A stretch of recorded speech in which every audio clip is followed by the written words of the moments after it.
Ministério Público Federal e Ministério Público de Contas recomendam que Estado contrate brigadistas e fortaleça a fiscalização para combate a queimadas e desmatamento no Amazonas. A arrecadação do Estado bate recorde com crescimento de 20% em setembro. Secretaria Municipal de Educação fará recadastramento de alunos de toda a rede do município. Governo altera regras de aviação e propõe fim da renovação de brevês de piloto. Mais de 350 candidatos tentam se eleger mesmo com contas reprovadas no Tribunal de Contas da União. Bolsonaro diz que acabou com Lava Jato porque não tem mais corrupção. Mas Fux esvazia a frente anti-Lava Jato na segunda turma. Em debate civilizado, Kamala diz que Trump fracassou na pandemia e Pence fica na defensiva. Apostador pernambucano ganha os 103 milhões acumulados da Mega Sena. Com pés e mãos amarrados, motorista de aplicativo tem seu carro tomado de assalto e passa 3 horas nas mãos de bandidos. Assaltantes são baleados em troca de tiros com a polícia no Santa Etelvina. O Jornal da Manhã, 71 anos no ar, começa agora. Previsão do tempo. É de 67% a probabilidade de chover 7 milímetros e o dia será de muito calor, com máxima de 33 graus, prevê o Climatempo. Hoje amanhece com 24 graus. A umidade do ar está em 84%. Os ventos estão com 9 km/h de velocidade. É quinta-feira, 8 de outubro. Chegamos aos 281 dias do ano e faltam 85 para terminar 2020. Dia dos Santos Demétrio de Tessalônica, Simeão, Thaís e Santa Pelágia, a penitente. Também é o dia do asfaltador. Dia do nordestino. Dia nacional do combate a cartéis. Dia do direito à vida e o dia dos cuidados paliativos. Esta é a edição 84.871 do Jornal da Manhã. O Rio Negro desceu mais 8 centímetros de seu nível em relação ao mar e estava ontem em 17 metros e 28 centímetros. A vazante chegava aos 11 metros e 24 centímetros. Estão abertos para pousos e decolagens os aeroportos Brigadeiro Eduardo Gomes e o Militar de Ponta Pelada. O que conta a história? 1906, realizada a primeira navegação de um barco a vapor pelo Rio Paraná. 1967, Che Guevara é capturado na Bolívia. 1988, última apresentação ao vivo do cantor Fred Mercury em carreira solo. 1998, José Saramago foi o primeiro autor de língua portuguesa a ganhar o Prêmio Nobel de Literatura. 2005, sismo na Caxemira de 7,6 na escala Richter deixa 86.000 a 87.351 pessoas mortas, 69.000 a 75.266 feridas e 12,8 milhões de desabrigados. 5 horas e 53 minutos em Manaus. Local. Sejam bem-vindos ao Jornal da Manhã. Bom dia, Eduardo. Bom dia, Paulo. Bom dia, eu sou o Sonoplasta Hernandes Sampaio e bom dia ao repórter Alberto Pellegrini. Daqui a pouco conversamos com o Pellegrini. Os shopping centers e lojas do centro de Manaus devem funcionar em horário diferenciado durante o feriado de Nossa Senhora de Aparecida na próxima segunda-feira. Segundo a Federação do Comércio de Bens, Serviços e Turismos do Estado do Amazonas, a FEComércio, os supermercados funcionarão normalmente. Na chamada região central, o comércio vai funcionar de 12 às 13 horas. Os shoppings, em sua maioria, abrirão suas praças de alimentação às 12 horas. Agora sim, retomado o contato. Bom dia, Alberto Pellegrini, mais uma vez.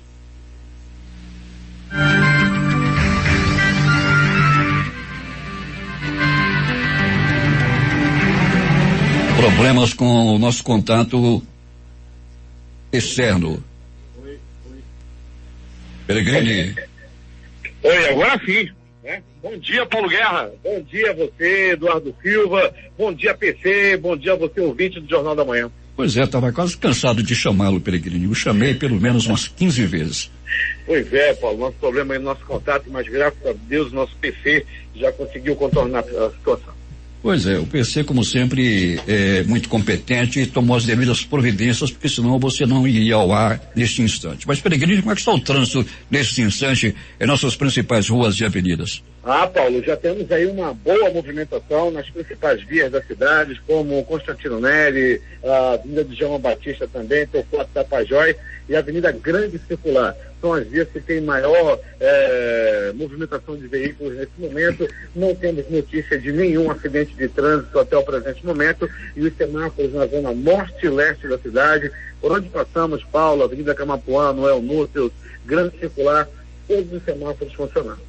Peregrini, ontem os bebedores de cerveja choravam lá à altura do quilômetro 19 da M10. O caminhão tombou, inclusive a estrada ficou interrompida, muitas grades rolando, Peregrini, caíram pela pista e foi uma quebradeira danada e o trânsito ficou complicado. Tiveram que retirar toda a carga do caminhão que tombou lá à altura do quilômetro 19.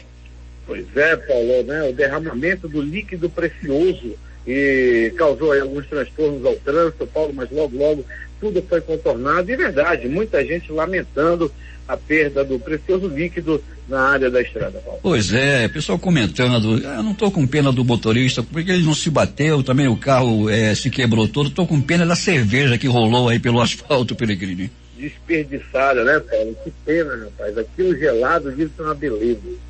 Peregrini, hoje tem um 0800, doutor Paulo Rocha Filho está aniversariando, ele que é médico, meu amigo, doutor Paulo Rocha Filho, aniversariando, recebendo as parabenizações aqui de toda a equipe do Jornal da Manhã e de sua esposa, dona Neiva. Doutor Paulo Rocha Filho, dona Neiva, parabéns aí, viu, doutor Paulo, tudo de bom, muita saúde, né, nesse momento tão difícil, muita saúde para você, doutor Paulo, e a dona Neiva também, com certeza hoje, né, Paulo Guerra, teremos aí uma comemoração dentro do protocolo, claro, mas o doutor Paulo merece sim ter essa data bem lembrada, bem comemorada. Peregrini, noite tranquila no IML, a não ser os exames de praxe.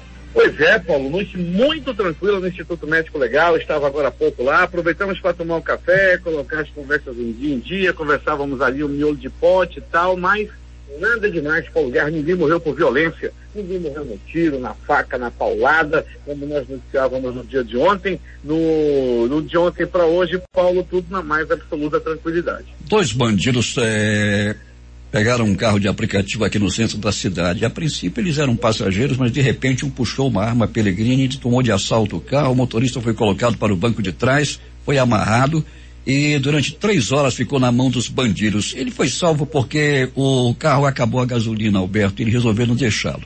Pois é, Paulo, foi um momento difícil aí, foi momentos daqueles mais terríveis, inesquecíveis na vida desse motorista de aplicativo, Paulo. Ele acabou aí, por muito pouco, foi ameaçado aí de morte muitas vezes pelos bandidos, e daqui a pouco a gente vai trazer mais detalhes dessa ocorrência que foi registrada no primeiro DIP. Em um outro assalto, Paulo Guerra, a motorista de aplicativo, dessa vez eles se deram mal na área do Bairro Novo, no bairro Jorge Teixeira, quando a população conseguiu pegar, o motorista fez o alarme, pegaram esses 2 caras, Paulo, mas deram uma pisa tão grande que os 2 perderam dentes, ficaram com várias fraturas pelo corpo, alguns achavam até que já teriam partido dessa para pior, mas foi muita peia realmente, Paulo, nos 2 bandidos que a polícia conseguiu pegar em um outro assalto a motorista de aplicativo. Alberto Peregrini, assaltantes de repente resolvem enfrentar a polícia no bairro de Santa Etelvina. O que aconteceu, Peregrini? Deu ruim, Paulo Guerra, pegaram bala, acabaram sendo baleados, Paulo Guerra, e foi numa ação rápida da polícia. Os bandidos estão aí cada vez mais audaciosos, atirando na polícia, inclusive, Paulo, mas ontem acabaram se dando mal, levaram bala, levaram tiro, Paulo Guerra, e vamos trazer daqui a pouco os detalhes também dessa ocorrência. Eles continuam hospitalizados.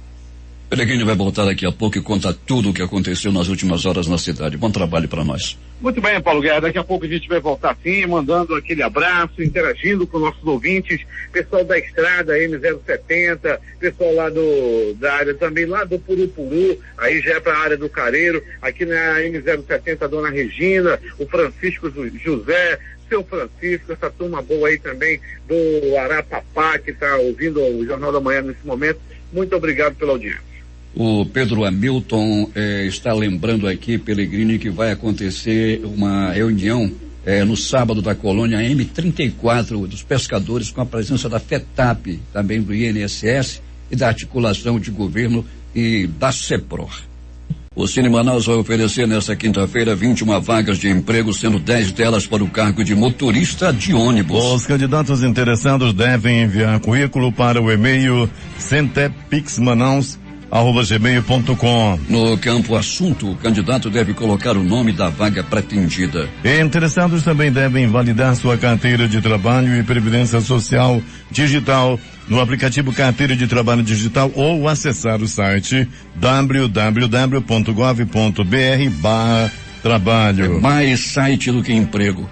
Para concorrer às vagas, o candidato deve acessar este site www.acesso.gov.br e fazer a solicitação de cadastro. A Defensoria Pública do Estado cancelou o processo seletivo de estágio em direito destinado a cadastro de reserva para evitar risco de disseminação do coronavírus. A prova estava prevista para ser realizada no próximo domingo, mas devido ao grande número de inscrições, 1.400, a instituição avaliou que, mesmo adotando protocolos contra a Covid-19, haveria grande circulação de pessoas em espaços comuns. Para evitar a exposição de candidatos e servidores, o processo foi cancelado. A Prefeitura de Iranduba anuncia pagamento das férias de 2016 dos servidores da educação.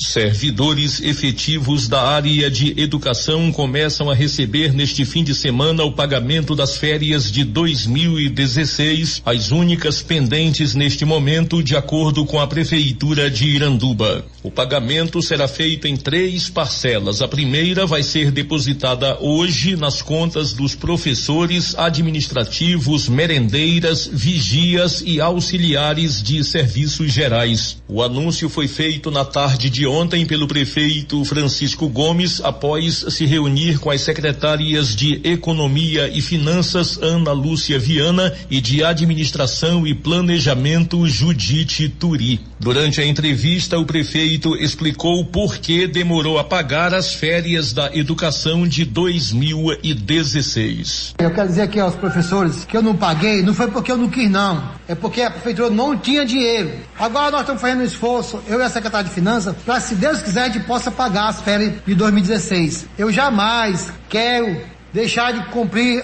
o compromisso com quem trabalha, porque os professores trabalharam, eles têm que receber. Então eu paguei as férias de 2015, J. que não era minha. Aí eu não tinha dinheiro para pagar 2016, aí eu fiquei devendo. Mas eu espero, se Deus quiser, antes de eu sair do mandato, antes de terminar meu mandato, eu quero cumprir com essa obrigação. É mais uma missão que eu vou cumprir, se Deus quiser, é com essa dívida que eu tenho com os professores, que não são minha, mas recebi do prefeito anterior. Então, quando você assume, você tem que pagar. De acordo com a Secretaria Municipal de Administração e Planejamento, SEMAP, o pagamento das férias de 2016 dos servidores da educação vai custar aos cofres do município R$ 832.897,50. Com a primeira parcela, que será depositada hoje, a prefeitura vai gastar R$ 277.632,50.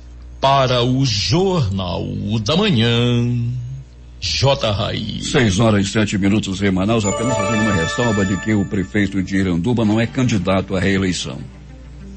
A Superintendência Estadual de Habitação, SUAB, efetua o 8º pagamento da Bolsa Moradia do Monte Oreb. Ao todo serão 2.182 famílias que vão receber o benefício divididos em 2 turmas, hoje e amanhã. Os pagamentos são feitos com recursos estaduais e para essa parcela foram disponibilizados R$1.309.200. Os pagamentos são feitos em 2 dias para evitar aglomeração nas agências. Mais de 11.000 declarações do imposto de renda à pessoa física foram retidas em malha pela Receita Federal no Amazonas entre março e setembro de 2020. Os dados, segundo a Receita Federal, apontam que as declarações retidas no estado apresentam 1,3% do total de mais de 910 mil retidas em todo o Brasil. Médicos da Sociedade Amazonense de Cirurgia Pediátrica suspenderam ontem atendimento a serviços de urgência e emergência neonatais e pediátricos em hospitais de Manaus por conta de atraso salarial. Um total de 14 profissionais cirurgiões pediátricos prestam serviços ao Estado nos hospitais infantis Dr. Fajado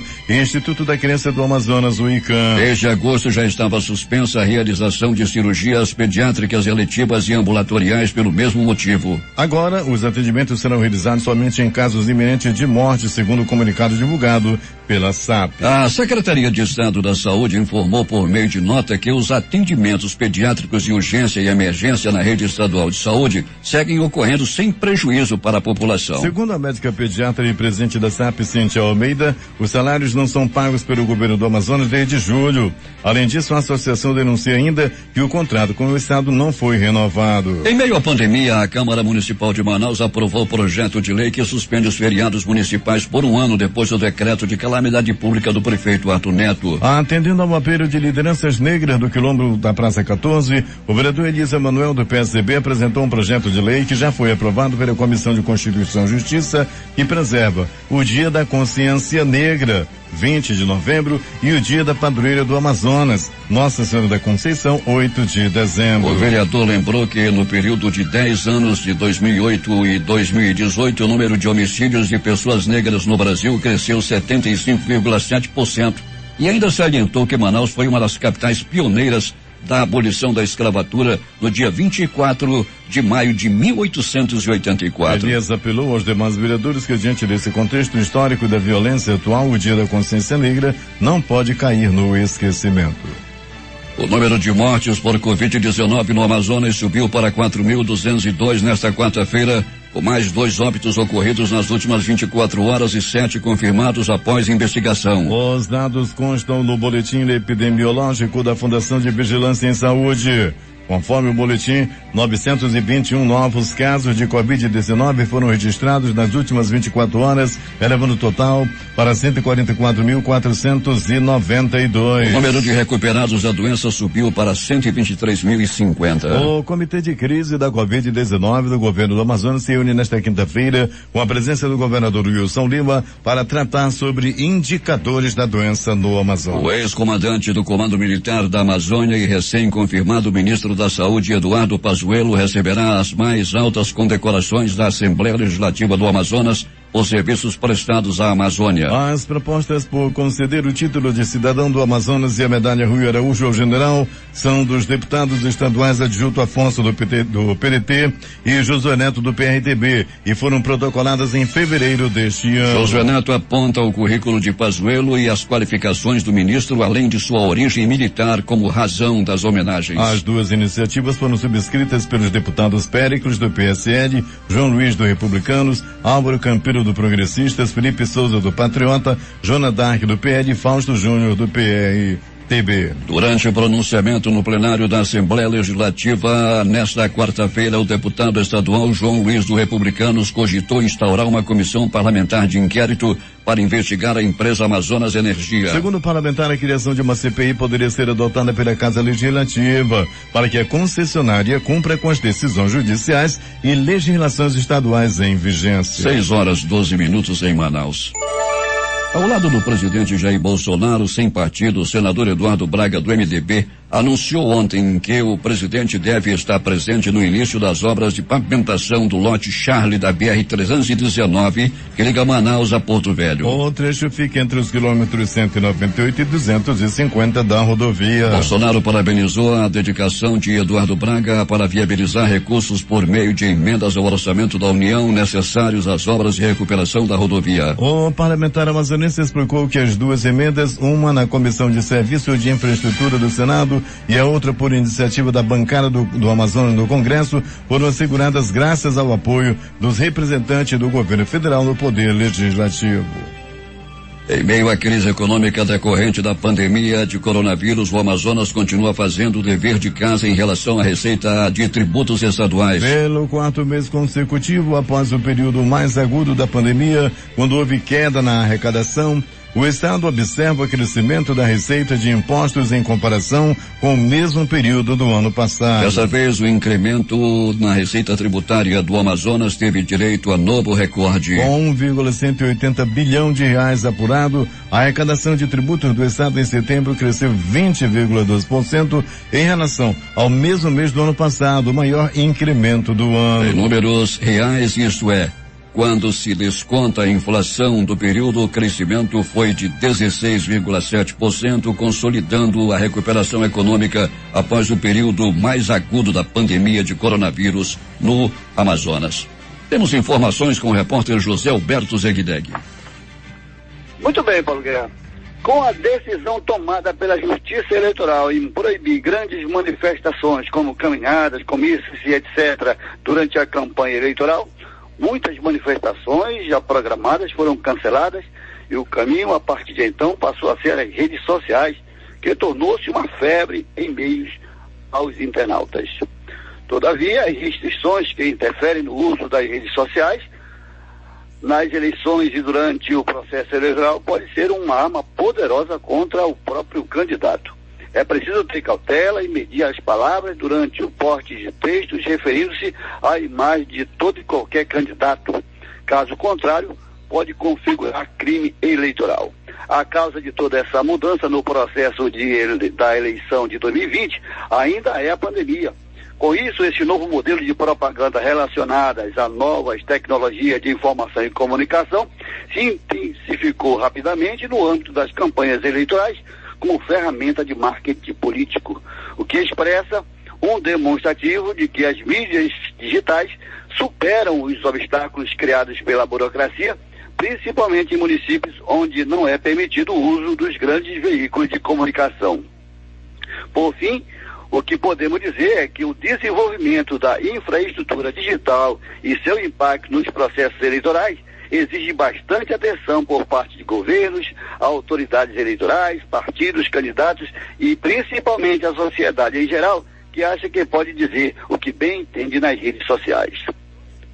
E vale ressaltar que a liberdade de expressão não pode ser invocada para excluir a possibilidade de responsabilização disciplinar de todo e qualquer cidadão que viole a pluralidade do político e a defesa de minorias políticas. No mais dizer que quem nos ouve nesse momento é a Midi Paula, que faz um importante trabalho junto à comunidade de Arapapá e Bela Vista.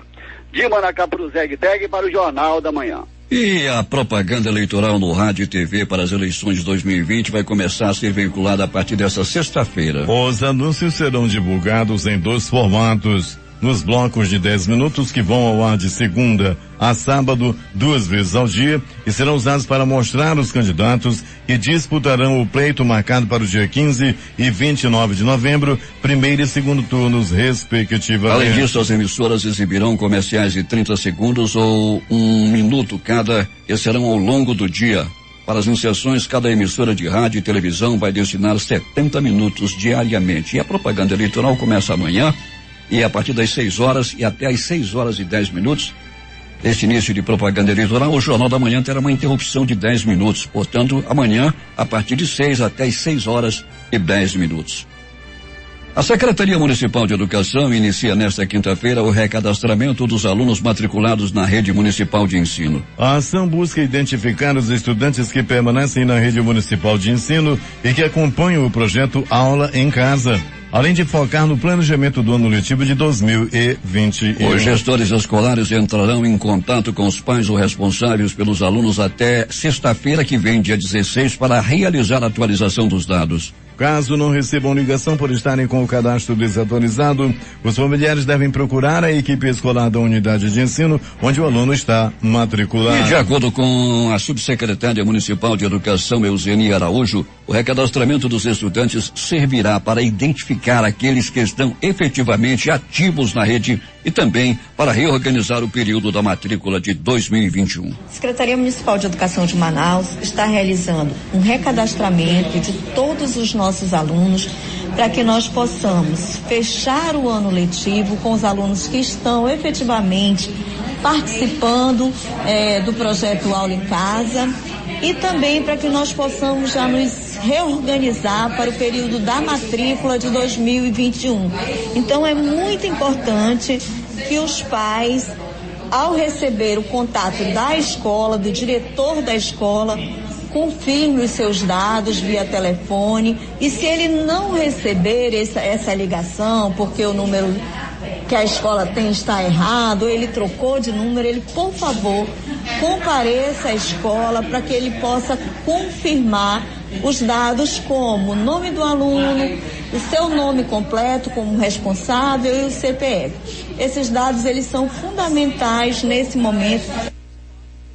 E reforçando que se o recadastramento não for efetivado, o estudante não terá como concluir o ano letivo em andamento e entrará no processo de matrículas 2021 como novo aluno a cursar o mesmo ano de ensino que em 2020. O Ministério Público Federal e o Ministério Público de Contas do Estado recomendaram ao governo do Amazonas uma série de medidas emergenciais para combate às queimadas e ao desmatamento no estado. Entre elas, contratação de profissionais, utilização de efetivos existentes e a posterior realização de concurso público, além do fortalecimento de fiscalizações e autuação de crimes ambientais. O Amazonas teve um aumento de 51,7% na quantidade de focos de queimada registrados nos 6 primeiros meses de 2020, em comparação com o mesmo período do ano passado, conforme dado do Instituto Nacional de Pesquisas Espaciais, INPE. O desmatamento cresceu 6% no primeiro semestre de 2020. O governo do Amazonas informou por meio de nota que já foi notificado da recomendação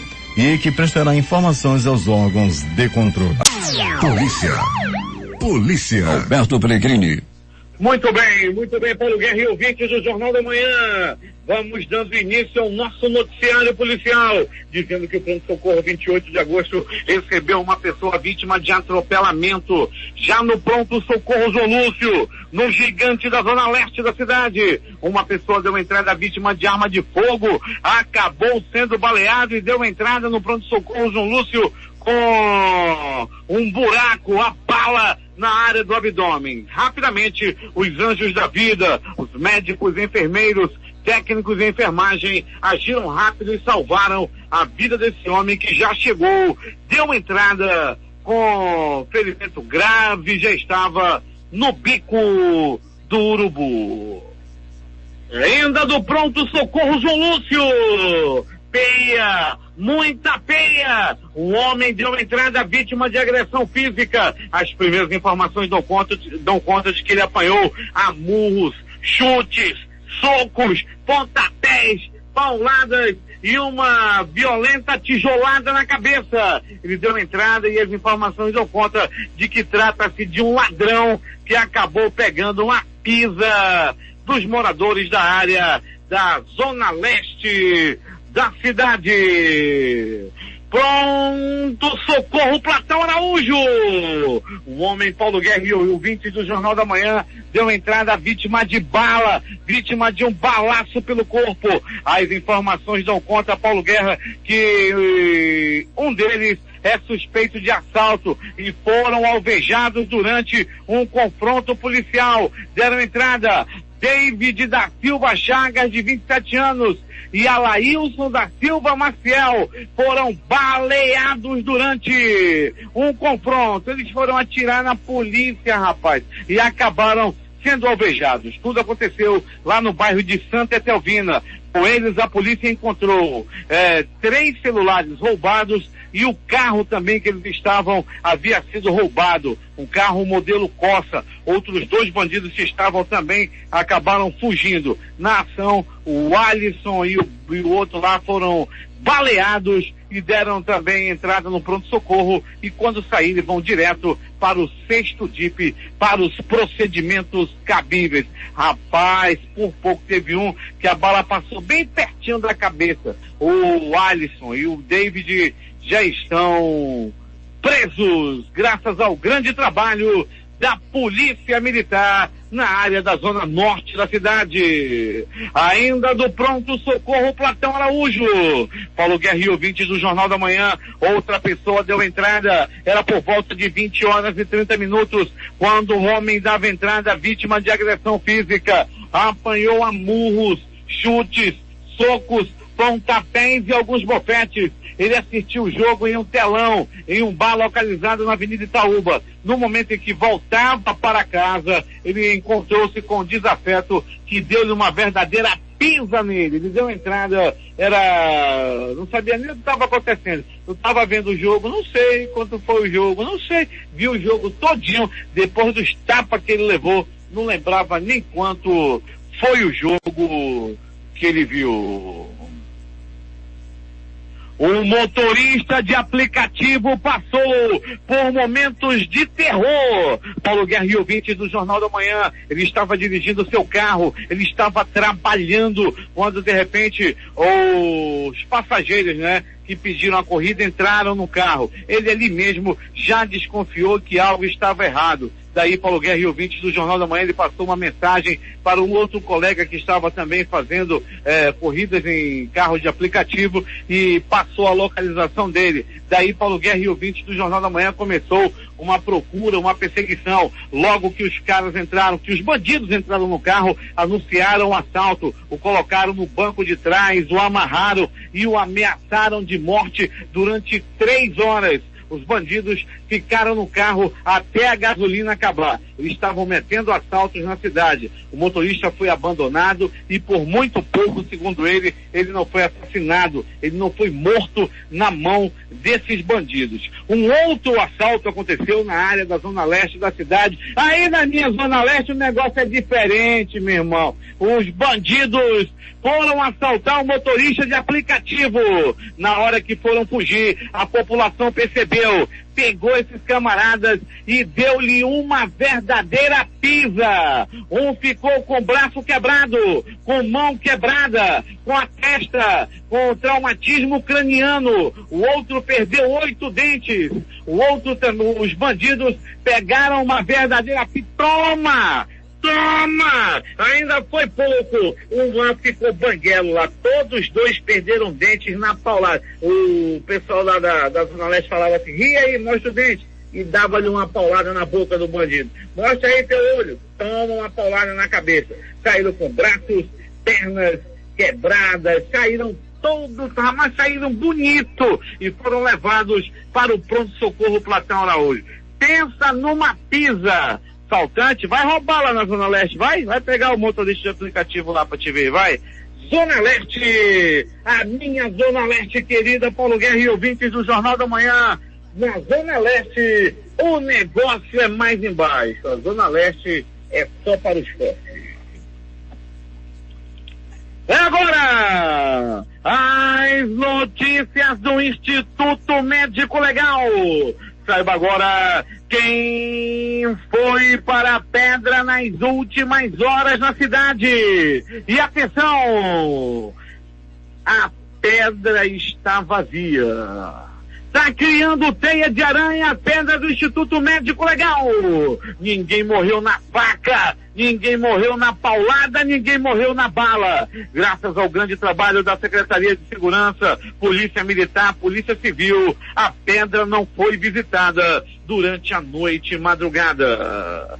Entretanto, o Instituto Médico Legal realizou nas últimas 24 horas 34 exames de corpo de delito. E essas foram as notícias da noite e madrugada. Noite e madrugada, onde o passarinho da morte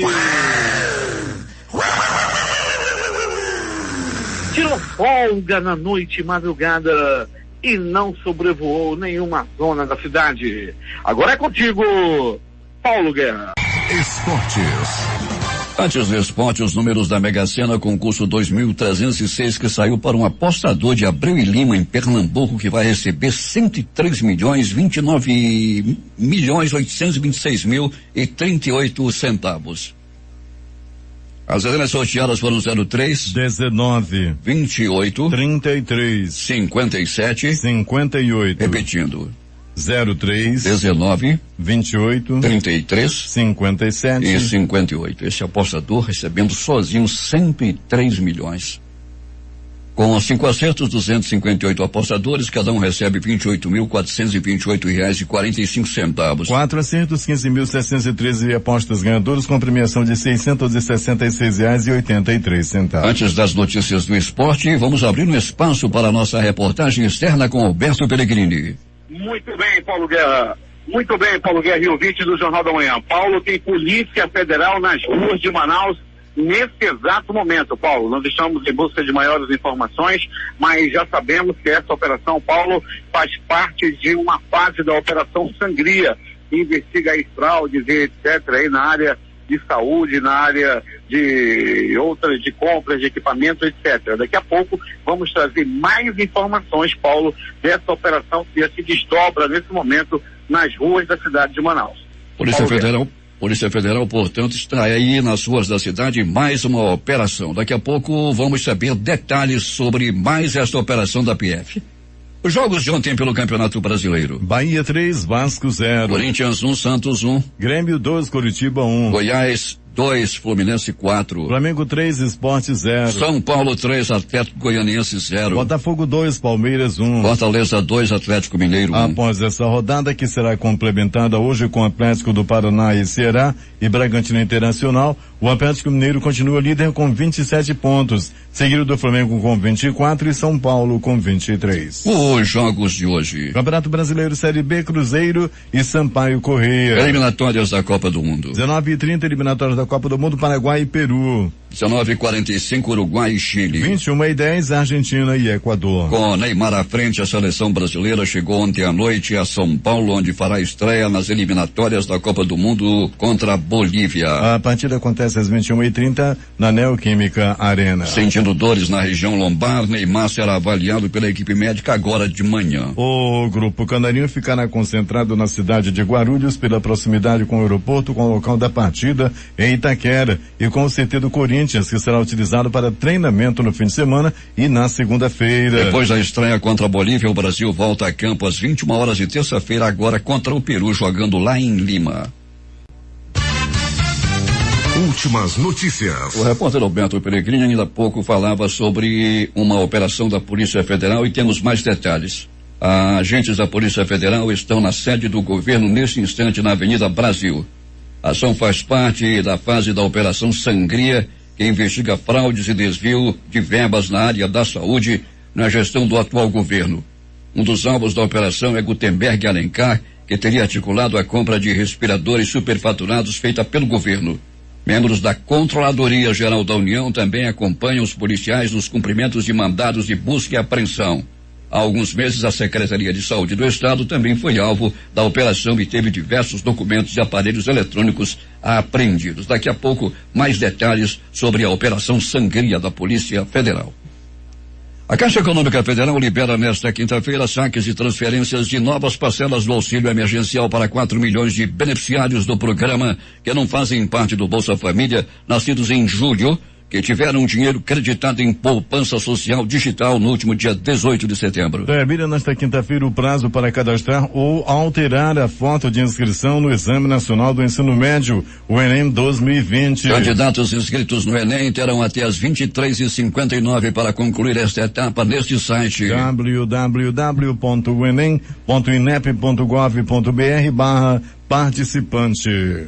As perícias médicas estão sendo retomadas gradualmente nas agências do Instituto Nacional do Seguro Social e INSS. Só estão sendo atendidos, porém, assegurados com agendamento feito pelo Meu INSS ou pelo telefone 135. Agora o INSS abriu também a possibilidade de remarcação de perícia médica agendada e não realizada, pois o país tem cerca de 1,5 milhão de processos na fila. A Anvisa aprova norma para rotulagem de alimentos com aviso em destaque sobre excesso de açúcar, gordura e sódio. Mudanças entram em vigor em um prazo de 2 anos. Tabela nutricional também deverá ser branca com letras pretas para facilitar a leitura.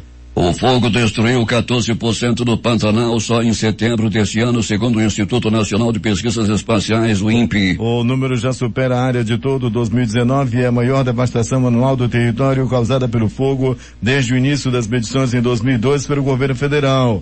A área atingida no ano chegou a quase 33 mil quilômetros quadrados, o que equivale à soma do território do Distrito Federal e de Alagoas. Pelo menos 356 candidatos a prefeito, vice-prefeito e vereador terão que correr para apresentar uma defesa na Justiça Eleitoral nas próximas semanas. Um cruzamento feito pelo G1 entre a lista de gestores públicos que tiveram contas rejeitadas pelo Tribunal de Contas da União, os registros de candidaturas nos tribunais regionais eleitorais, mostra que esses candidatos poderão ser barrados nesta edição ou nesta eleição, com base na lei da ficha limpa. O maior número de candidatos com risco de ter o registro negado é de postulantes ao cargo de prefeito, 209, seguidos pelos candidatos a vereador, 107, e a vice-prefeito, 40. Pelas regras, os tribunais regionais eleitorais precisam julgar os pedidos de registros até o dia 26 deste mês. Caso contrário, os candidatos com contas reprovadas poderão concorrer, mas há risco de seus votos serem anulados posteriormente. Bolsonaro indica Jorge Oliveira para cargo de ministro do TCU. Vaga deve ser aberta em 2021 com a aposentadoria antecipada do atual presidente do Tribunal, José Múcio. Nome do ministro da Secretaria-Geral da Presidência será analisado pelo Senado. O Brasil bateu a marca de 5 milhões de infectados por Covid-19, ficando atrás apenas de Estados Unidos e Índia em relação ao número de casos. O país também registrou a menor média móvel de mortes desde maio, com 631 óbitos nos últimos 7 dias. O número de vítimas passou de 148 mil, segundo o levantamento do consórcio de veículos de imprensa.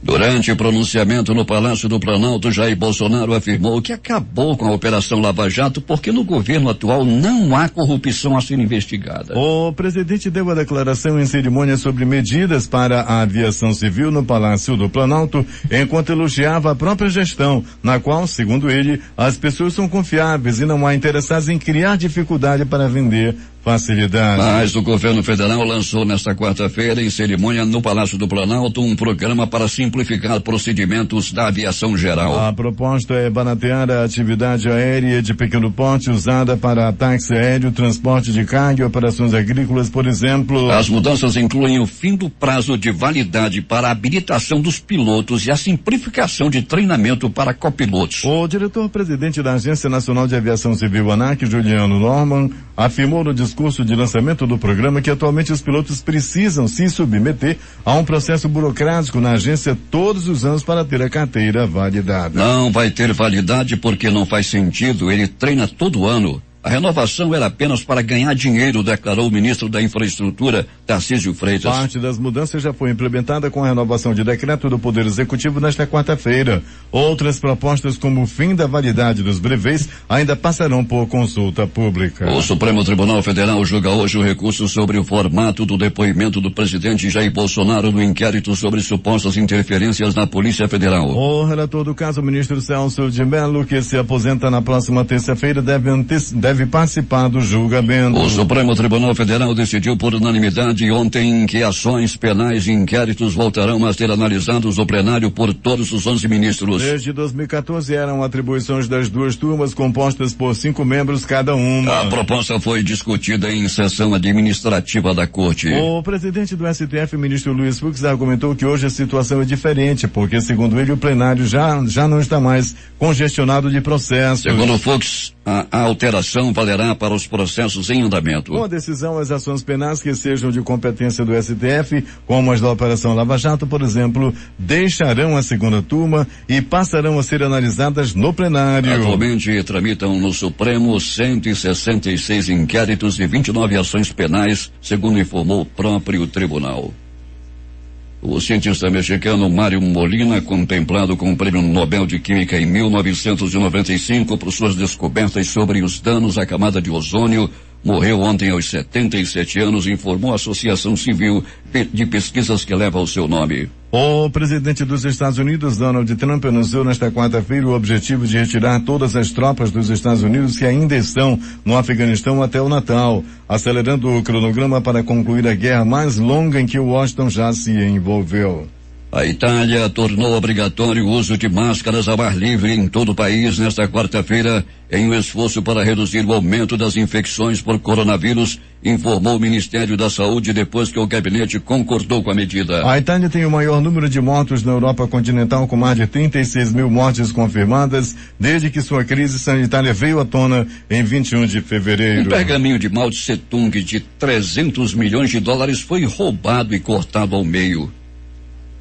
O Parlamento Europeu aprovou formalmente nesta quinta-feira sua nova estratégia climática, que prevê uma ambiciosa meta de reduzir em até 60% as emissões de gases que provocam o efeito estufa até 2030. O objetivo da redução de 60% é ainda mais ambicioso do que havia sido anunciado em setembro pelo presidente da Comissão Europeia, Ursula von der Leyen, que mencionou 55%. Os candidatos a vice-presidente dos Estados Unidos, o republicano Mike Pence e a democrata Kamala Harris, fizeram na noite de ontem um debate mais civilizado do que o protagonizado na semana passada pelo presidente Donald Trump e seu desafiante Joe Biden. Embora tenha predominado um tom mais respeitoso, com menos interrupções e gritaria, o debate não acrescentou muito em termos de conteúdo. Ambos os candidatos evitaram responder diretamente às perguntas mais espinhosas, escapando de temas polêmicos. Quando Harris atacou a resposta da administração Trump à pandemia do coronavírus, por exemplo, Pence descaracterizou a fala da adversária para contra-atacar. Quando você diz que o povo americano fez nos últimos 8 meses, não funcionou. Presta um desserviço ao seu sacrifício, disse o republicano. Destaques de capa dos principais jornais do país nesta quinta-feira. O Globo, Rio de Janeiro. Em vitória da Lava Jato, o STF retira ações penais das turmas e devolve ao plenário. Folha de São Paulo. Bolsonaro fez doação irregular ao filho Carlos, engenheiro vivo. O Estado de São Paulo. A ala do STF diz que Cássio Marques fez patetada, mas mantém apoio à candidatura. Jornal Central, capital da República, Correio Brasiliense. Ministério Público de Goiás afirma que não há ilicitude nas provas contra Padre Robson. Valor econômico. Governo negocia mecanismo para acionar orçamento de guerra em 2021. Estado de Minas. Belo Horizonte tem o dia mais quente da história nesta quarta-feira. Jornal do Comércio no Recife. Mais da metade dos idosos com quadro grave de Covid-19 morreram em Pernambuco. Fortaleza Diário do Nordeste. Auxílio emergencial e estado de calamidade não serão prorrogados em 2021, diz Guedes. Porto Alegre, 0 hora. Bolsonaro indica Jorge Oliveira para Tribunal de Contas da União. As edições impressas locais, o Centenário Jornal do Comércio. Faturamento da indústria acima do nível pré-pandemia. Em tempo. Cefaz, Amazonas bate recorde de arrecadação em setembro. A crítica. Tribunal do Júri, morte de engenheiro, ação do caso Flávio vai para o 5º juiz. Participaram dessa edição reportagens José Alberto Zegdeg, J. Rai e Alberto Pellegrini. Sonoplastia de rádio Hernandes Sampaio e Hamilton Cabral. A apresentação Eduardo Silva e Paulo Guerra.